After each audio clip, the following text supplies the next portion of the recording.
আমি আহলের যুবকদের রক্ত চাই, বুড়াদের না। বুড়োরা দোয়া করবে, হে আহলের যুবক, বেরিয়ে আসো তুমি জিহাদি প্রেরণা নিয়ে। তোমার বুকের প্রতিটা রক্ত আল্লাহ তো বলছে, আল্লাহ তোমার হাত দিয়ে কোনো বেদাত হবে না, তোমার হাত দিয়ে শিরক হতে পারে না। বিধান বাতিল করো, সকল বিধান বাতিল করো। বাংলার জমিনে করোনার কোনো বিধান চলবে না। এক একজনের এক এক ফাঁকা হাজির করবা, ক্লাসে পড়া উসুল শাসি। কেন শাসি পড়বো? কেন কুদুরি কেন পড়বো? হেদায়া কেন পড়বো? কে লিখছে হেদায়া? শাসি কে লিখেছে? কুদুরি কে লিখেছে? আল্লাহ নবীর লেখা? আল্লাহ নবীর জিনিস কোরআন এবং হাদিস, সহিহ হাদিস হওয়া লাগবে। কোরআন এবং সহিহ হাদিস থাকতে অন্য কোনো কুদুরি মুদুরি কিছু চলবে না দেশে। ইসলামী শিক্ষা মানে এইগুলির শিক্ষা, কোরআন হাদিসের শিক্ষা, কুদুরি শাসি পড়ার শিক্ষা না। আগামী দিন আসছে, আমি থাকি আর না থাকি, আমি দেখতে পাচ্ছি বাংলার জমিনে আহলেদের যুবকরা ইনশাআল্লাহ আগামী দিনে বিপ্লব সৃষ্টি করবে। সেই বিপ্লবের দিনে হয়তো আমি থাকবো না, তখন তোকে দোয়া করবো আমাদের জন্য। এই বিপ্লব বলে গেলাম না, আমার হাত রেখে যাচ্ছে আমাদের কাছে, শিমুলবাড়ির যুবকদের কাছে আমানত রইল আমার, যেন এই শিমুলবাড়ির মাদ্রাসা খালি মাদ্রাসা নয়, এখানে একটা বিশ্ববিদ্যালয় হবে আগামী দিনে। সবচেয়ে বড় চিন্তা করো, ছোট চিন্তা, ছোট স্বপ্ন কেন দেখো। মাদ্রাসা আমার একটা ফকির বুদ্ধি শেখা নেই। রাষ্ট্রীয় বিশ্ববিদ্যালয় করার চেষ্টা করছি আমরা। সমস্ত জেলায় জেলায় যদি হয়ে যায়, আহলে হাদিসের বিপ্লব হতে সময় লাগবে না। যাদের টাকা আছে টাকা বের করো, টাকা দিয়ে গেলে ঢাকায় বাড়ি করো না, বাড়ি তোমার সঙ্গে থাকবে না, সব চলে যাবে। তোমাকে মরতেই হবে, মরার আগে এমন কিছু করে যাবে পরে গেলে তোমার কাজে লাগে। যাদের টাকা নেই তারা দোয়া করো, সাহায্য করো। আর মুরব্বীদেরকে বলবো আহলে হাদিসের বিপ্লবের জন্য তোমাকে দোয়া করে যাও। মুরব্বীদের প্রেরণা আর যুবকদের উদ্যম নিঃসন্দেহে বিজয় লাভ করে।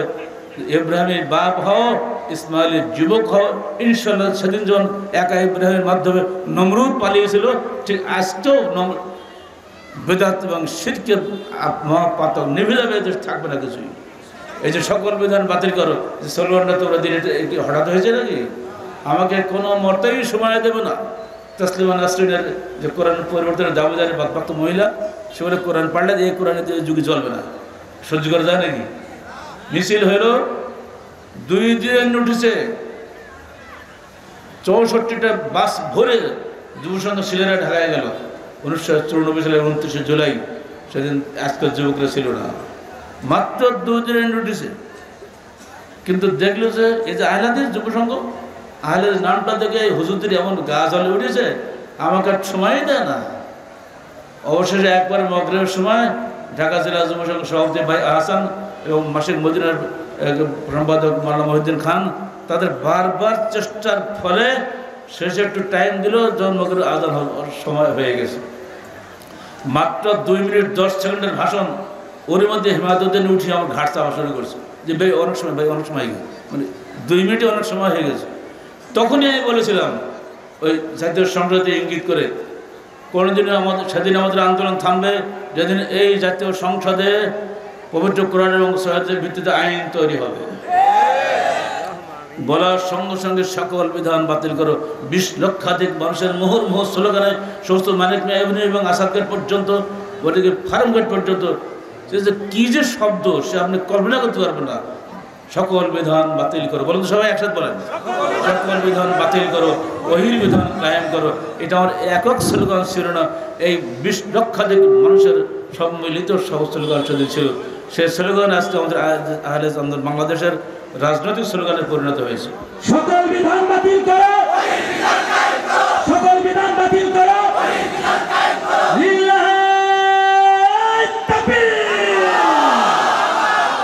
মৌলিকভাবে পার্থক্য ইমানের দিক দিয়ে। ইসলামিক ফাউন্ডেশনে যারা চাকরি করেন, নিশ্চয়ই তাদের কেউ এখানে আসেন, তারা সব জায়গায় যে মিষ্টি মিষ্টি কথা বলেন। আমাদের মধ্যে তো কোনো সমস্যা নেই তো, খালি কিন্তু জুজি মশলার তো গোলমাল আছে। জুজি আপনি হাত উঁচু বাঁধেন, হাত আমি মিশিয়ে বাঁধে, এই তো হাতে কোনো সমস্যা নেই। সেদিন মুকুররা বলছিলাম, জুজি কি এটাই যে আল্লাহ নূরে মোহাম্মদ পয়দা, মোহাম্মদ নূরের সারা জাহান পয়দা, এটাকে জুজি মশলা? আকীদায় তো নষ্ট। আগের যুগের কাফেররা নবীদেরকে ফেরেশতা বলে বলতো, যে আপনি যদি নবী হন তাহলে ফেরেশতা হয়ে আসেন। আপনারা আমাদের নবীকে ফেরেশতা বানিয়েছেন আর নূরের নবী বলেছেন। আর এই করে যত মক্তব আপনাদের সব দুনিয়াতে বাংলাদেশ আর নুরানি মক্তব বলে না, নুরানি মক্তব ওটা শিরকি মক্তব। নুরানি মানে হলো নূর আর নূরে নূরে নূরে আল্লাহ নূরে মোহাম্মদ পাদা, মোহাম্মদ সারা জাহান পাদা, এসব কী শুরু করেছেন? আমরা আরবি কায়দায় লেগেছি 3 খণ্ডে শেষ করেছি। প্রত্যেক মাদ্রাসায় আমাদের যত আছে আহলে হাদিস মাদ্রাসায় আমাদের আরবি কায়দায় পড়াবে। নুরানি শব্দটা পুরো শিরকি শব্দ। আল্লাহ নূর দেখেছেন কিন্তু নূরকে কেউ দেখেনি। আল্লাহ নূরুন কোরআনি। আল্লাহ নবীকে জিজ্ঞেস করলো আপনি মেয়েরাজে গেছিলেন তো আল্লাহকে দেখেছিলেন? জবাব দিলেন আমি আল্লাহকে দেখিনি, তো আল্লাহ নূর দেখেছেন। নূরুন কোরআনি, আমি আল্লাহ নূর দেখেছি। অথচ আজকে বাংলাদেশে ঘরে ঘরে আকীদা নষ্ট করে দিচ্ছে। এমনি করে আরও অসংখ্য বিষয় রয়েছে। তুমি হে নূরের নবী, নিখিলের ধ্যানের ছবি, তুমি না এলে দুনিয়ায় আধারের ছবির ছবি। এটা কি শিরকি গান না ইসলামী গান? যেহেতু কবি নজরুল লিখেছে অত ওটা জায়েজ হয়ে গেছে। জাতীয় কবি যে কবি নজরুল কি মুহাদ্দিস ছিল? তা তো ভুল হতেই পারে। আমাদের দেশের এই শিরক বেদাত ঘরে ঘরে ঢুকে পড়েছে। এগুলো থেকে আমাদের ব্যাপকভাবে সাবধান থাকতে হবে। এজন্য আমরা বলছি আহলে হাদিস আন্দোলন বলেছি, এটা কোনো ফেরকা নয়, কোনো মার্কা নয়, এটা আন্দোলন। যার মধ্যে আন্দোলনের মেজাজ নাই সে আমাদের সংগঠনে ঢুকতে পারে না। যেখানে বেদাত সেখানে প্রতিরোধ, একটু দেরি করা হবে না। তো নিজের ঘরে হোক আর পরে ঘরে হোক, ছাড়া নাই। এমনি করেই সমাজের পরিবর্তন আসবে। আদর করে গায়ে হাত বুলিয়ে বুলিয়ে কোনো বেদাত দূর হয় না। যদি আপনার গায়ে একটা ঘা হয়, ডাক্তার খালি মলম দেয়, জীবনে ওই ঘা ছাড়বে না। কিন্তু যদি একটা ঘষিয়ে দিয়ে ওপরে শাল তুলি দেয়, কাঁচা রক্ত বের করে দেয়, এরপরে যদি মলম দেয় তখন সারবে। তারপরে ওপরে শাল তুলি দিতে হবে, তাহলে রক্ত বেরোবে, তাহলে ওষুধ দিলে ওটা কাজ দেবে। এরই নাম হলো আহলে হাদিস আন্দোলন। বন্ধুরা, ইমানের মৌলিক জায়গাতে আমাদের পার্থক্য আছে। ধরুন শরীরে জ্ঞান মৌলিক জায়গার পার্থক্য এই, পারিভাষিক অর্থে ইমান অর্থ হচ্ছে হৃদয়ে বিশ্বাস, মুখে স্বীকৃতি ও কর্মে বাস্তবায়নের সমন্বিত নাম, যা আনুগত্যে বৃদ্ধিপ্রাপ্ত হয় ও গুনাহে হ্রাসপ্রাপ্ত হয়। বিশ্বাস হলো মূল, কর্ম হলো শাখা, যা না থাকলে পূর্ণ মুমিন বা ইনসানের কামিল হওয়া যায় না। খারেজিরা বিশ্বাস, স্বীকৃতি ও কর্ম তিনটিকে ইমানের মূল বলে। ফলে তাদের মতে কবিরা গুনাহগার ব্যক্তি চিরস্থায়ী ব্যক্তি কাফের, চিরস্থায়ী জাহান্নামী এবং তাদের রক্ত হালাল। বাংলাদেশে বেশ কিছু চরমপন্থীদের একটা উত্তাপ ঘটেনি? চরমপন্থী বোঝেন তো? আপনাদের এলাকায় হয়েছিল। আমার সঙ্গে বগুড়া গাইবান্ধা কারাগারে যে 2 জন ছিল, তারা এই এলাকারই ছিল। আমার তুমি একটা ফুটাস করে একটা মেরে দিলি, তোমার একটা মানুষ মারলে কি দেশ পরিবর্তন হয়ে যাবে? তবুও তো কিছু তো করা গেল তো, ও কোনো মতেই বোঝে নেই, এমন মাথা ধলে হয়ে গেছে। এটা হলো আন্তর্জাতিক ISS, ওরা বিদেশি টাকায়, আমেরিকার টাকা বিশেষ করে এগুলি করে। এবং ওরা দেখা যায় গুলিটা মারতেছে কোন দিকে, বৈরুতের দিকে যাচ্ছে, লেবাননের দিকে যাচ্ছে না ইসরায়েলের দিকে যাচ্ছে। ইসরায়েলের দিকে যায়, পিছন থেকে দাঁড়িয়ে থাকে আরো আর্মি, ঠাস করে আপনাকে মেরে ফেলে দেবে। যদি গুলিটা ফিলিস্তিনের দিকে যায় তাহলে সমস্যা নেই। আন্তর্জাতিক চক্রান্তের ফসল হচ্ছে বাংলাদেশে এসে চরমপন্থী দল। এরা এখন চরমভাবে মার খেয়ে গেছে, বেশি লাভাচ্ছে না। কিন্তু ওই আকিদার অনুসারে অনেক যুবক কিন্তু তোমাদের মধ্যে এখন অনেকে আছে। এটা হলো খারেজি আকিদার লোক। যুগে যুগে যত চরমপন্থী সবাই হলো খারেজি আকিদার লোক।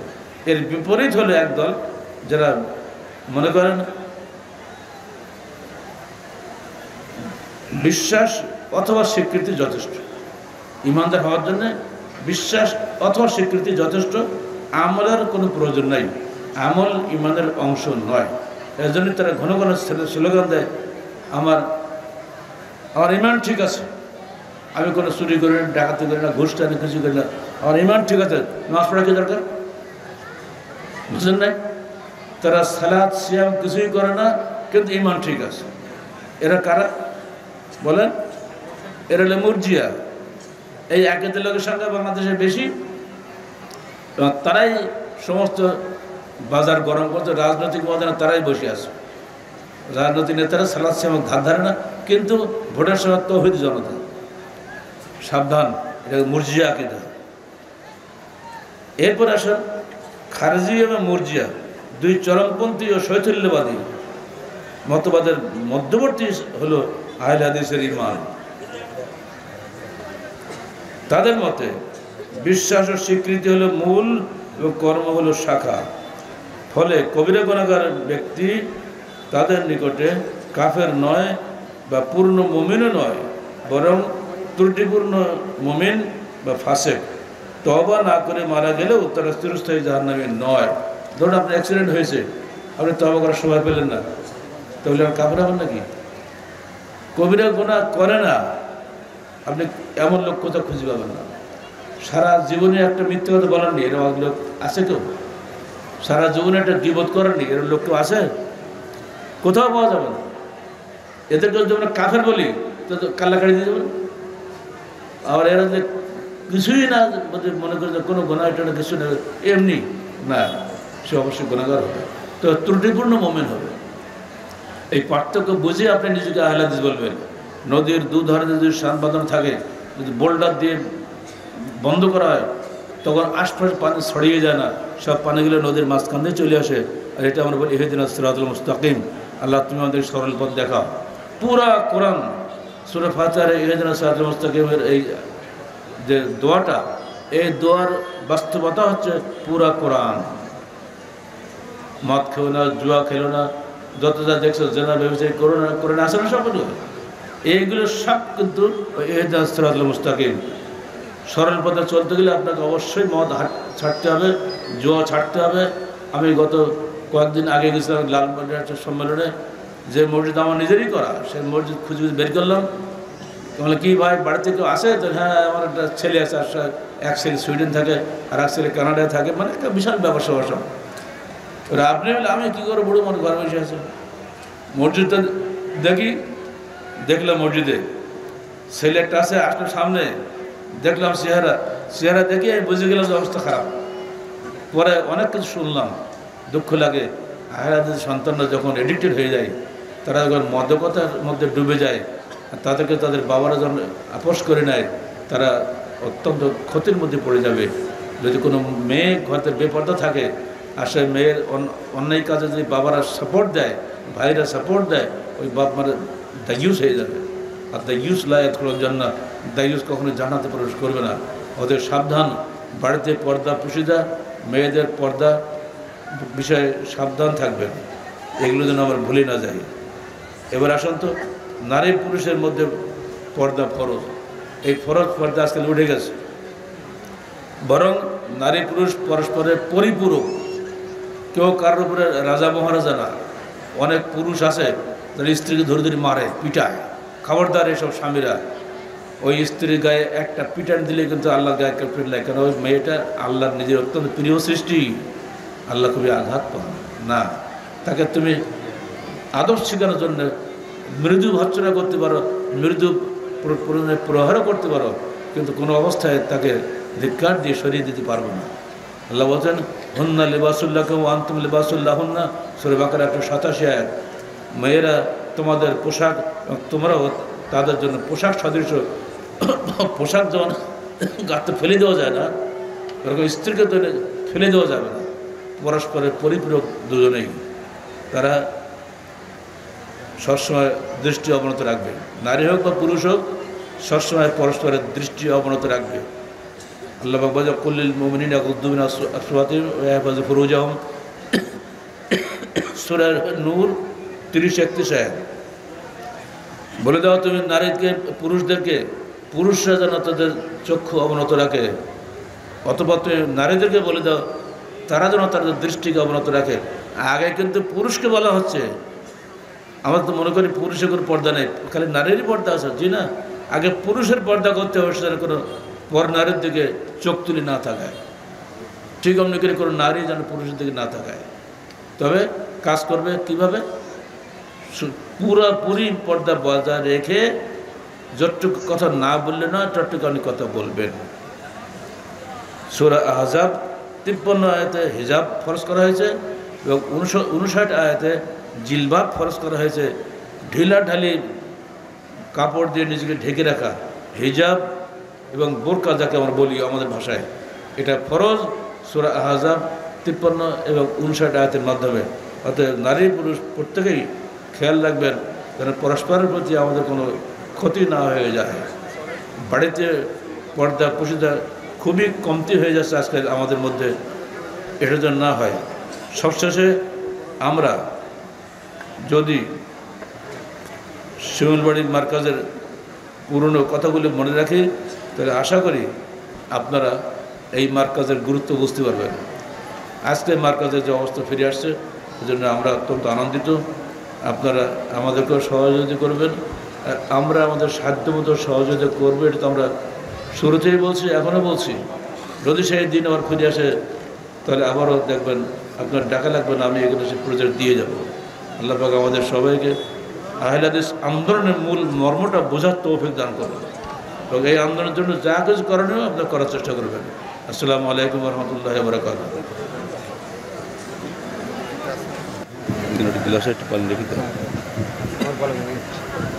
আসসালামু আলাইকুম ওয়া রাহমাতুল্লাহ। জাযাকাল্লাহ খায়ের। এখনই মোহতারাম আমিরে জামাত প্রফেসর ডক্টর মোহাম্মদ আসাদুল্লাহ আল গালিব অবসর চেয়ারম্যান আরবি বিভাগ, আমি নিজেও তার ছাত্র ছিলাম, এবং আমি আহলে হাদিস আন্দোলন বাংলাদেশ মোহতারাম আমিরে জামাত প্রফেসর ডক্টর মোহাম্মদ আসাদুল্লাহ আল গালিব স্যারকে তার গুরুত্বপূর্ণ ভাষণ রাখার জন্য বিনীত অনুরোধ করছি।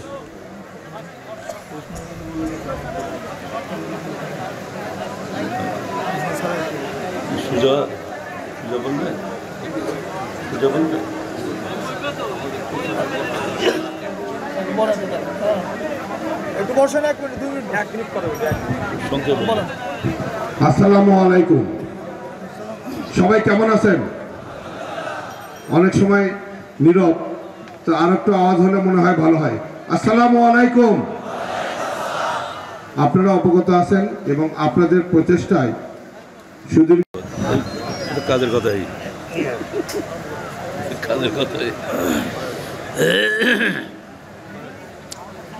আসসালামু আলাইকুম ওয়া রাহমাতুল্লাহি ওয়া বারাকাতুহু। ইন্নাল হামদুলিল্লাহ নাহমাদুহু ওয়া নাস্তাঈনুহু ওয়া নাস্তাগফিরুহু ওয়া নু'মিনু বিহি ওয়া নাতাওয়াক্কালু আলাইহি ওয়া নাউযু বিল্লাহি মিন শুরুরি আনফুসিনা ওয়া মিন সাইয়্যাতি আ'মালিনা। মান ইয়াহদিহিল্লাহু ফালা মুদিল্লা লাহু ওয়া মান ইউদ্লিল ফালা হাদিয়া লাহু।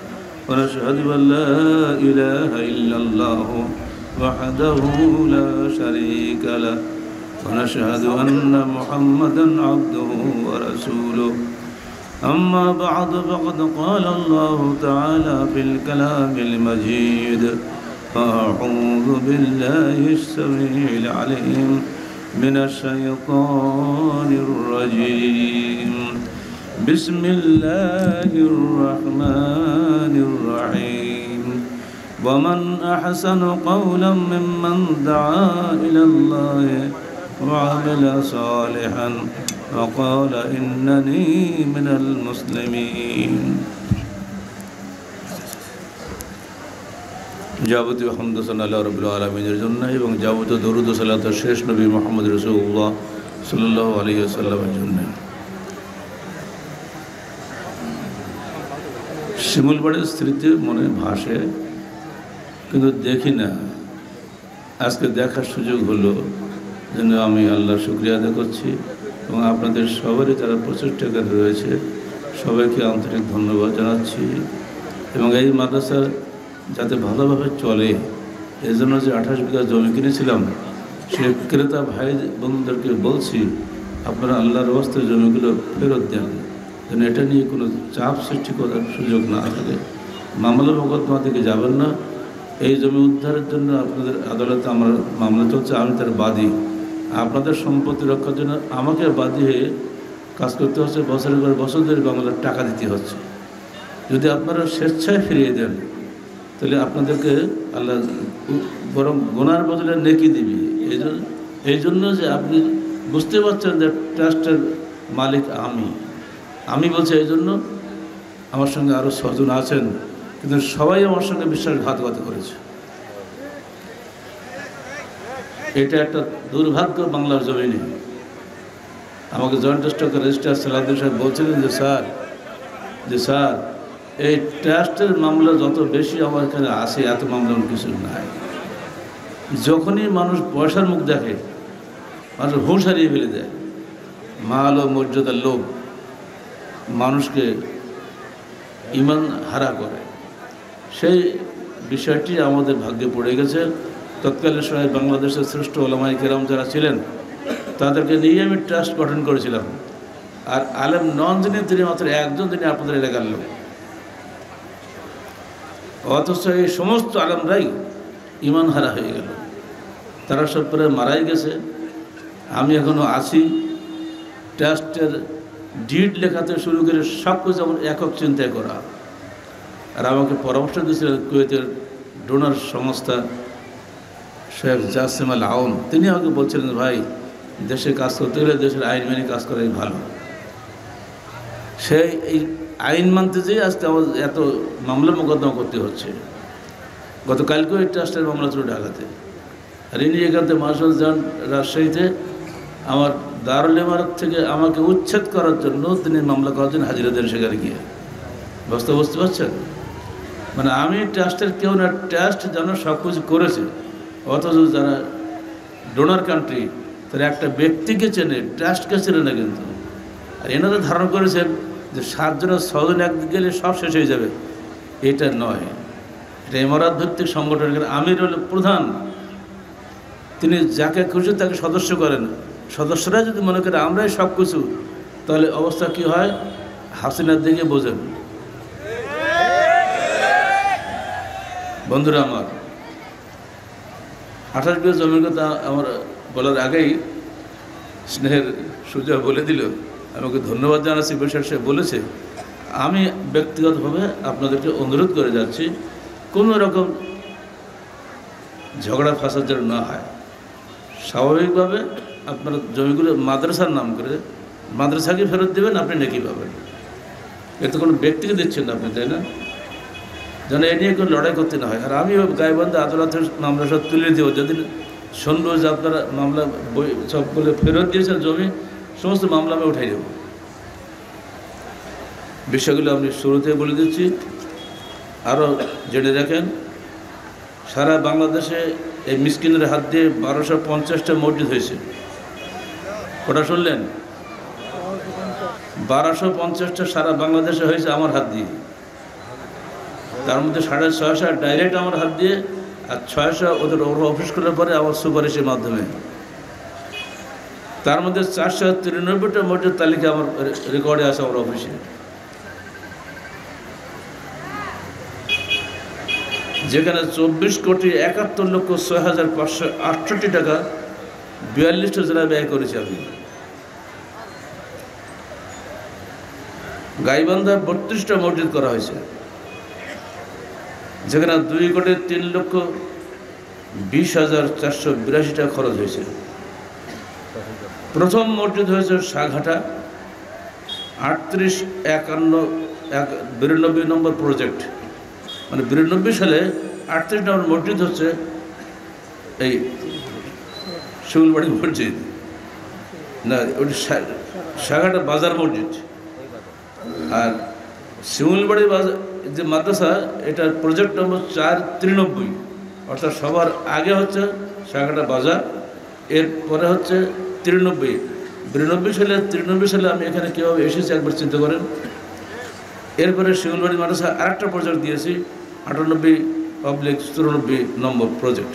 শিউলবাড়িতে আরেকটা দিয়েছি 11/97 নম্বর প্রজেক্ট। শিউলবাড়িতে আরেকটা দিয়েছি 39/96।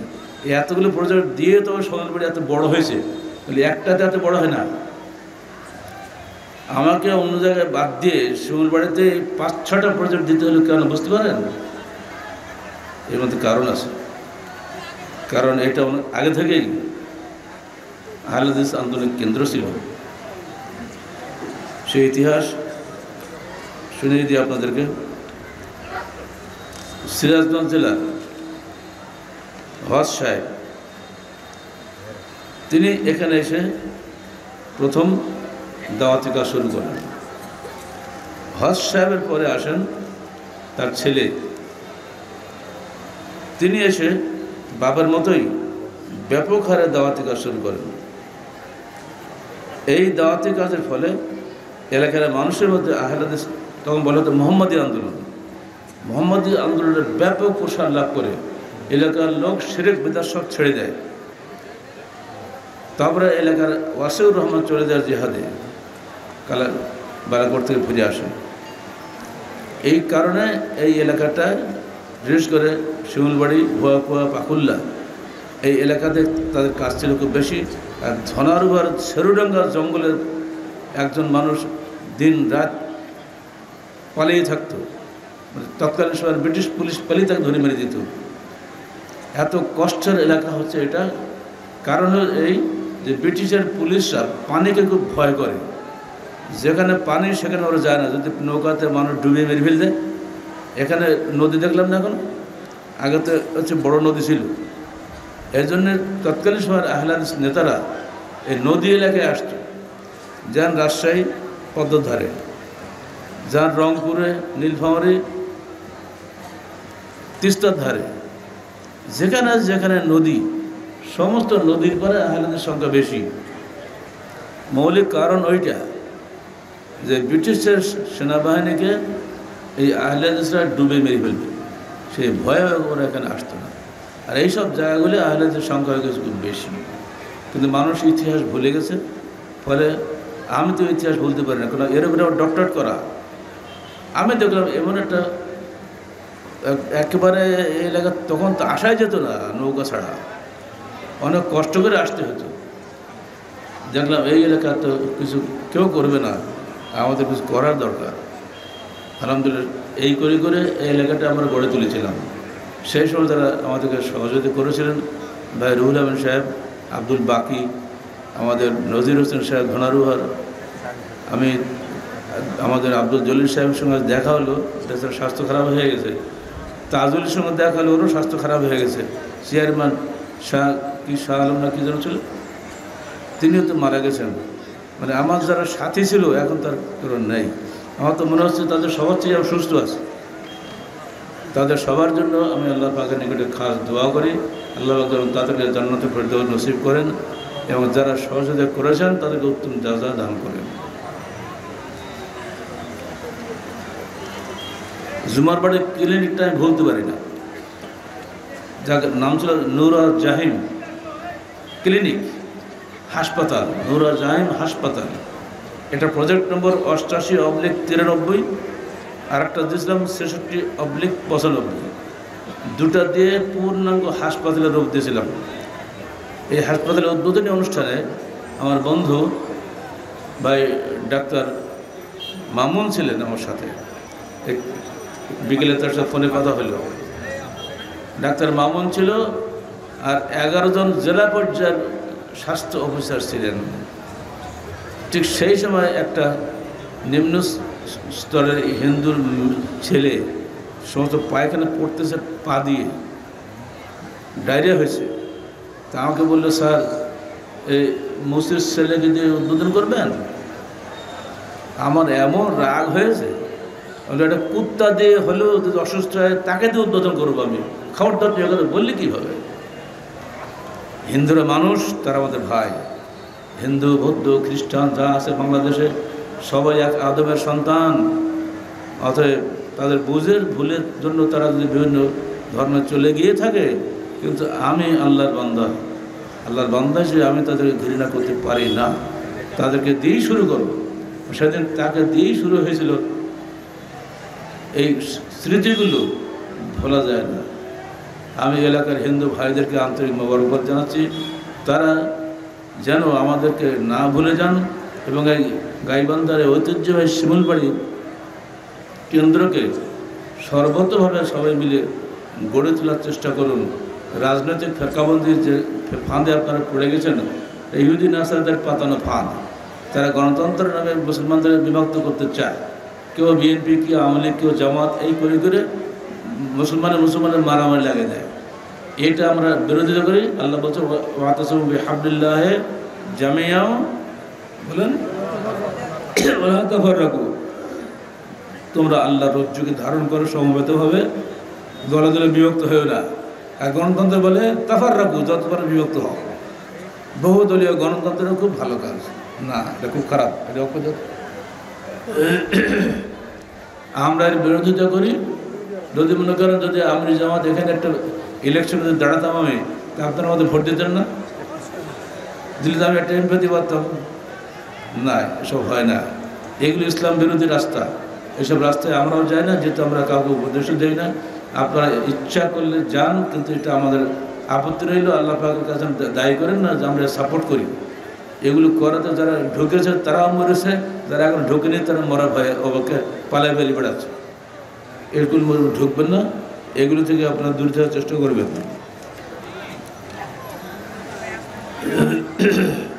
আহলে হাদিস আন্দোলন কেবল ওয়াজের আন্দোলন নয়, এটা একটি জনসেবার আন্দোলন। 2017 সালের 27শে আগস্টে বন্যাত্রাণ নিয়ে সর্বপ্রথম আমরা Jumarbari technical school and college থেকে নৌকায় উঠে প্রচুর রৌদ্রের মধ্যে প্রায় 4 কিলোমিটার ভিতরে গিয়ে গারামারা, কানাইবাড়ি, এইসব জায়গাতে নৌকায় দাঁড়িয়ে আমি নিজ হাতে প্যাকেট তুলে দিয়েছি, প্রায় 500 প্যাকেট। ওই এলাকার মানুষ বন্যায় এমনভাবে আক্রান্ত, আশেপাশে কোনো রাস্তা নেই যে তারা বাজারঘাটে যাবে। তাদের সে প্রাণ খোলা দোয়া, তাদের সে চোখের পানি আজ আমি ভুলতে পারি না। তো আমরা 2017 সাল পর্যন্ত এখানে এসেছি বন্যাত্রাণ নিয়ে। আল্লাহ বলছেন ইয়া আইয়ুহাল মুদ্দাসসির কুম ফাআনজির, হে চাদরাবৃত ওঠো, আল্লাহকে ভয় দেখাও। এই আয়াত নাজিলের পরে আল্লাহ রাসূল খুব ভয় পেয়ে গেলেন, যাই মানুষের ভয় দেখাবো, ওরা তো আমাকে মারবে। উনি কাঁপতে কাঁপতে বাড়িতে এলেন। তখন তার স্ত্রী খাদিজা, তিনি তাকে চাদর মুড়িয়ে দিয়ে বললেন যে আপনি ভয় পাবেন না, কাল্লা ওয়াল্লাহি লা ইউখজিকাল্লাহু আবাদা, আল্লাহর কসম কখনই আল্লাহ আপনাকে লজ্জিত করবেন না। ইন্নাকা লা তাসিলুর রাহমা ওয়া তাহমিলুল কাল্লা ওয়া তাকসিবুল মা'দুমা ওয়া তাকরিজ যায়ফা ওয়া তুঈনু আলা নওয়াইবিল হক। অবশ্যই আপনি আত্মীয়দের কাছে সাথে সদাচরণ করেন, আপনি দুস্থদের বোঝা বহন করেন, নিঃস্বদের কর্মসংস্থান করেন, অতিথিদের আপ্যায়ন করেন এবং বিপদগ্রস্তকে সাহায্য করেন। রসুলের আদর্শের অনুসরণে আহলে হাদিস আন্দোলন বাংলাদেশ শুধু ওয়াজ করে না, জনসেবাও করে। আমার রসুলের ব্যাপার যদি এইটাই হয়, যারা আল্লাহ রসুলের নামে মিলাদ পড়েন, মিলে আল্লাহ নবী নিজেও কোনো মিলাদ পড়েনি, তার সাহাবীরাও কোনো মিলাদ পড়েনি, এর উপর লাভটা কি? কিন্তু তিনি যা করে গেছেন সেগুলো আপনারা করেন। সকল ইসলামী সংগঠন যদি মানুষকে জনসেবা করে যেত, তাহলে আজকে এই দুর্দশা হয় নাকি দেশের? জনসেবার জন্যই আমাদের যেতে খ্রিস্টানদের কাছে। কেন সেই খ্রিস্টানদের কাছে যাবো? একটু দিন আগেও তারপর দেখলেন লক্ষ্মীপুরে, ফেনীতে, নোয়াখালীতে বিপুল বন্যা হয়ে গেল না? এই বন্যা তো আমাদের পক্ষ থেকে বিপুল ত্রাণ দেওয়া হয়েছে। প্রায় মাসাধিক কাল ধরে আমাদের কেন্দ্রীয় এবং জেলা কর্মীরা সেখানে বন্যা ত্রাণ দিয়েছে। আমরা এইভাবেই সমাজের কল্যাণে এগিয়ে যাওয়ার চেষ্টা করি। বন্ধ হয়ে দেবো? এবার আসেন আহলে হাদিস আন্দোলনটা কি আপনারা বোঝার চেষ্টা করুন। ইবনে কুতাইবাউদ্দিন ওয়ারি আল-বাগদাদি তিনি বলছেন, আহলুল হাদিস হুম ইলতামাসুল হাক্কা মিন ওয়াজহাতিহি ওয়া তাকাররাবু ইলাল্লাহ বিইত্তিবা'i সুন্নাহ রাসূলিল্লাহ সাল্লাল্লাহু আলাইহি ওয়াসাল্লাম হুম হিমাতুদ দ্বীন আযবুম আন সুন্নাত নবী সাল্লাল্লাহু আলাইহি ওয়াসাল্লাম। আহলে হাদিস হলো তারাই যারা হক তালাশ করে সরাসরি করে হাদিস থেকে, যারা আল্লাহর নৈকট্য হাসিল করার চেষ্টা করে বিত্তিবা'i সুন্নাহ রাসূলিল্লাহ সাল্লাল্লাহু আলাইহি ওয়াসাল্লাম, আল্লাহ রসুলের সুন্নত অনুসরণের মাধ্যমে। হুমাতুদ্দিন, এরা হলো দিনের পাহারাদার। আযব্বু মান সুন্নতে নবী সাল্লাল্লাহু আলাইহি সাল্লাম, যারা আল্লাহ নবীর সুন্নতকে পাহারা দেয়, সুন্নত বিরোধী কাজ যদি কেউ করে সঙ্গে সঙ্গে সেটা হটিয়ে দেওয়ার চেষ্টা করে। এমনকি আপনাদের যে বাড়িতে আমি আজকে মেহমান, একটু আগে উঠে আসলাম, আহলে হাদিস ভাই 4টা বেদাত ঘটালাম। বড় সূরা ইয়াসিন লিখে রাখছে, বাজার কিনতে পাওয়া যায় না, ওই একটা টাঙিয়ে রাখছে। আল্লাহ মোহাম্মদ কিনতে পাওয়া যায় না, আল্লাহ বসে আছে আর মোহাম্মদের নৌকার চূড়ায়, তাই না, ও একটা ঘটালাম। আরও 2টা যেন কী সব লেখা আল্লাহ মাল্লাহ অবল তো সব বলে, একটু এগুলিকে আপনি পড়েন? বলেন না, এত ছোট্ট ছোট্ট লেখা তো পড়ে যায়ও না, এইগুলো যেন আপনার ঘরে রাখবেন না। এখানে আসতে এই আসার 2 মিনিট আগেই এই কাজ করে আসছে আমরা। আহলে হাদিসের বাচ্চাদের সামনে কোনো বেদাত হওয়ার সুযোগই নেই, হলেই ধরে ফেল দেবে, সেখানে আটকে যেতে হবে। কে কী বলবে দেখার দরকার আছে? আপনি আর্মি আছেন কি পুলিশ আছেন, এবার দেখা কি মুসলমান না? আপনাকে মরতে হবে না?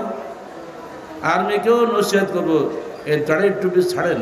বলছি এখন আপনি আর্মি মানুষ দাড়ি টাড়ি না রাখলে কেমন দেখা যায়, এসব চলবে না। দাড়ি আল্লাহ নবীর একেবারে গুরুত্বপূর্ণ সুন্নত, তিনি জীবনে কোনো দাড়ি কাটেন নেই। আর মুসলমান বাচ্চা দাড়ি কাটবেন, তার মানে এমনি করে যদি আমরা যুবকদেরকে গড়ে তোলার চেষ্টা করি, সারা দেশ পরিবর্তন হতে সময় লাগবে। দয়া করে আপনারা সংস্কার হওয়ার চেষ্টা করেন। খতিব বাগদাদি সুফিয়ান সৌরিকে সম্পর্কে বলছেন, আল মালায়েকাতু হুররাসুস সামা ওয়া সাহাবুল হাদিস হুররাসুদ দুনিয়া। ওরে বাপ রে বাপ, ফেরেশতারা হলো আসমানের পাহারাদার আর আহলে হাদিস হলো দুনিয়ার পাহারাদার। কি সাংঘাতিক কথা! ফেরেশতারা, এখানে লক্ষ লক্ষ ফেরেশতা আছে না এখন? ইনশাআল্লাহ যদি ফেরেশতারা বাংলা বোঝে, ফেরেশতারা এই ওয়াজ শুনছে, তারা খুশি হবে ইনশাআল্লাহ। ফেরেশতারা হলো আসমানের পাহারাদার, যেন শয়তান ছো মেরে আল্লাহ নবী কোনো ওহীকে চুরি করতে না পারে।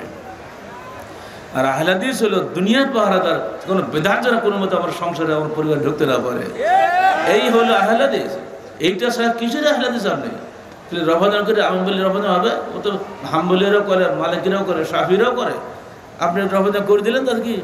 তো যে সমস্ত আহলে হাদিস রাজনীতি করে, আহলে হাদিস মসজিদ গিয়ে পাক্কা আহলে হাদিস হয়, আর হানাফি মসজিদ গিয়ে হাত নিচে বন্ধে, ও কোন কোন জাতের আহলে হাদিস? এটা বোঝাই না যে কোনটা কি জন্য কী করতে হয়। আকীদা ঠিক করেন, আমল ঠিক করেন। দুনিয়া একদিকে গেলে আপনি ডাইনে বাজে যেতে পারবেন না। আমরা শুনছি, আমি আসার আগে নাকি আপনার একটা বিজ্ঞাপন ছড়াইছেন, খুব চমৎকার একটা বিজ্ঞাপন, যে আমির জামাতের ডান পাশে সালমান রহমান বসে আছে, আর সাতক্ষীরা এই বলে রাজশাহীর মেয়র লিটন বসে আছে। ঠিক একটা দারুণ একটা মোক্ষম সুযোগ আপনারা পাইছেন। আমি চ্যালেঞ্জ করে বলছি, সালমানের রহমানের মতো চমৎকারভাবে সালাত আদায় করার যোগ্যতা এই বিজ্ঞাপন দাতার নিজেরও নেই। মাত্র 6 দিন তার সঙ্গে কারাগারে ছিলাম, তাকে বুঝিয়ে দিলাম। তিনি তার শেষ ভাষণে রাজশাহীতে গত বছর ফেব্রুয়ারিতে তিনি বলে গেলে পরিষ্কারভাবে, আমি ইসলাম সম্বন্ধে কোনো জ্ঞান আমার নেই, ব্যবসায়ী মানুষ। আমি কাশিমপুর কারাগারে 2 বছর ছিলাম। মুফতি শহীদুল নোডালের এমপিকে বললাম যে ভাই, তুমি তো মুফতি মানুষ, মুসলমানদের দলাদলি কেন? উনি 2 বছর ধরে কী যে কী বললেন, পেশাই পেশি আমার মাথায় আসে না। কিন্তু হঠাৎ কারাগারে যেয়ে দেখে গেলেন ভাই, মাত্র 6 দিন থাকলাম, উনি এত সহজে আমাকে ইসলামটা বুঝিয়ে দিলেন, আমি সঙ্গে গ্রহণ করে নিলাম। কখন? ফজরের সালাত পড়ে আমি 10 দিনের অভ্যাস আছে আমার। মুক্তদলের উনি আর বগুড়ার এমপি লালু, উনি জিজ্ঞেস করছেন, আচ্ছা ইনি কে? 10 দেওয়ার মেজাজে উনি বুঝে গেছেন একটু আপোষহীন লোক। তা বলেছে উনি এই, নাম তো শুনেছি কিন্তু কখনো দেখি নাই। এবার গেছেন আমার কাছে, কিন্তু সালাম দিয়ে বসছে আমার সামনে। আমি তো টেবিল চেয়ারে লিখছি এই যত নবীদের কাহিনী 1, 2, নবীদের কাহিনী 3, সিরাত রসুল, দেখছেন এগুলা, এইসব কারাগারের সম্পাদকগুলা। তো তখন আমি কিন্তু খুব লেখায় ব্যস্ত। সালাম দিয়ে গিয়ে বসলেন, বলছে এই প্রশ্নটাই করলেন, মুসলমানদের মধ্যে একটা দলাদলি কেন? আপনার 5টা ছেলের মধ্যে দলাদলি হয় না? এক কথা শেষ। তাহলে বাঁচার উপায় কি? খুব সহজে বাঁচার উপায়, দেখবেন কার আমলটা সহি হাদিস অনুযায়ী ঠিক আছে, খালাস। সহি হাদিস অনুযায়ী হলে ওটাই ইসলাম, সহি হাদিসের বিপরীত হলে ওটা বাদ দেবেন। বলছি এত সহজ? হ্যাঁ, এটি সহজ। এই যে শুরু হয়ে গেল জোরের সঙ্গে একেবারে কায়দা রফলে দেয় কি আলহামদুলিল্লাহ পড়লেন না? বলাই দিতে হবে তাহলে তো বলবো নাকি পাবেন না আলহামদুলিল্লাহ 10টা নাকি পাতেন বললেন না ফেল করলেন। এই মানুষটাকে নিয়ে যারা পোস্টারিং করছে যারা বিজ্ঞাপন ছড়াচ্ছে তারা সবচেয়ে নষ্ট লোক চরিত্রের লোক, তার ধারে কাছে যাওয়ার যোগ্যতা তো ওর হয়নি। সারা শিমুলবাড়ি 20-26 বছরে যত টাকা আন্দোলনের কেন্দ্রকে দিয়েছে তার চাইতে কয়েক গুণ বেশি টাকা উনি দিয়েছেন আমাদেরকে। খবর রাখো, হিসাব দেখি না ওকে এরকম পচা হলে না। হ্যাঁ পড়ছে তো রাজনীতির ভাগ, এটা উনি বড় ব্যবসায়ী এবং উনি কখনো রাজনীতি জড়েন নাই, কখনোই কোনোদিন এমপি হন নাই। এমপি হওয়ার পরে আমি টের পেলাম আপনি কী কাজ করলেন, তো বলছে হলে একটু শক্তি বেশি হয়। এখন বুঝছে কেমন শক্তি হয়েছে, কথা বুঝছেন? আমাকে সালাম পাঠিয়ে দোয়া চাইছে এবং ক্ষমাও চাইছে সঙ্গে সঙ্গে যে আমাদের কথা না শুনে ভুল করেছে। অতএব কেউ ভাববেন না ঠিক লিটনে জন্মগত হাইলা দিয়েছে, ওর বাবা গাছও দূর হাইলা দিয়েছে, সে কি হাত দেওয়া নাকি? সে মেয়র, যে শহরে আমরা প্রোগ্রাম করছি সেই শহরের মেয়র যে হিন্দুও হয় তার কাছে আমার অনুমতি নিতে হবে না? কি এমন পাপ হয়েছে? সে শহরে সে আগে থেকেই আহলে ইসলামের সালাত আদায় করে, তাতে আমাদের কোন জাতমান গেল? হ্যাঁ, যদি সাহস থাকে ওই দুজনকে পাশে বসিয়ে আমি ওই দিন যে ভাষণ দিয়েছিলাম পারলে ভাষণটা ধৈর্যের সঙ্গে শুনে দেখো, সেই ভাষণেই তার উত্তর হয়ে গেছে। ওরা যে জ্ঞানী হয় কোশ্চেন কাল ডানে বায়ে যাবে না। ভাষণটা না শুনে খালি একজনের চেহারা থেকে গীবতাত্ম শুরু করা। বন্ধুরা আমার, এগুলো মেনে নিতে হবে, এগুলো মেনে নিয়ে আপনাকে চলতে হবে।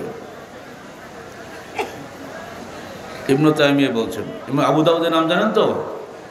বুখারী, মুসলিম, তিরমিজি, আবু দাউদ নাসাই আছে না? আবু দাউদ কি বলছেন?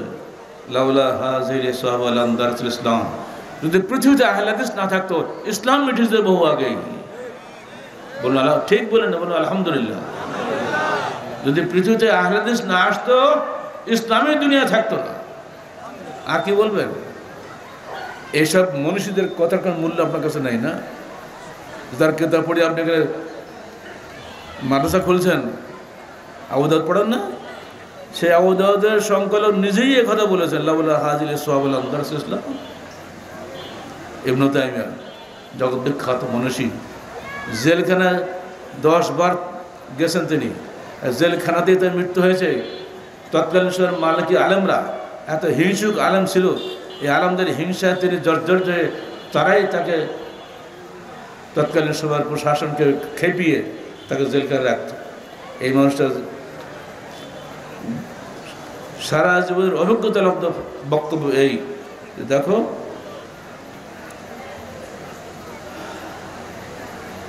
ومن أهل السنة والجماعة مذهب قديم قبل يخلق الله أبا حنيفة ومالكا والشافعية وأحمد فإنه مذهب الصحابة الذين تلقوه النبيين صلى الله عليه وسلم.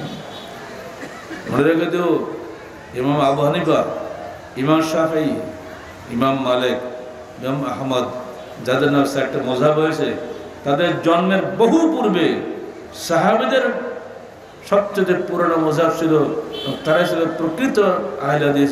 তারা ডাইরেক্ট তাদের নবীর কাছ থেকে শিক্ষা গ্রহণ করেছেন। বলুন আলহামদুলিল্লাহ। তাদের নিয়ে টিটকারি, ওই লামুজাবি বেটা তোমাদের পাত্তাই ছিল না দুনিয়াতে।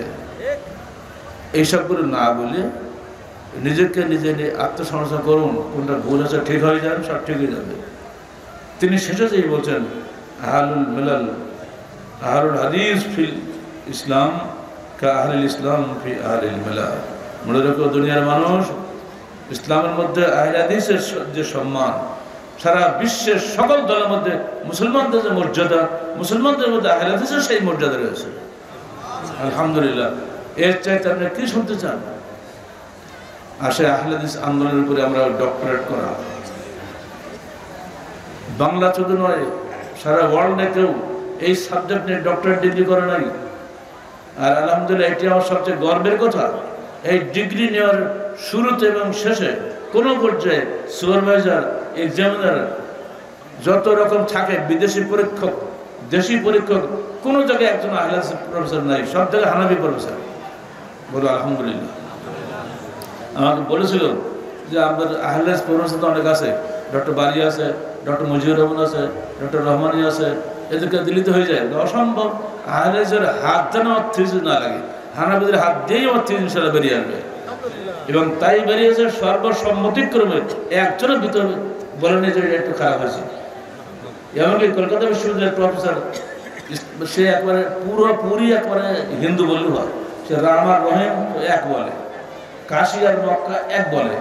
এই একটা বাজারে হাত দিয়েও থিসিসে যে উচ্চ প্রশংসা এসেছে। আপনার থিসিসটা কারো বাড়িতে থাকলে তার বাণীটা পড়ে দেখবেন, প্রফেসর ওসমান গনি।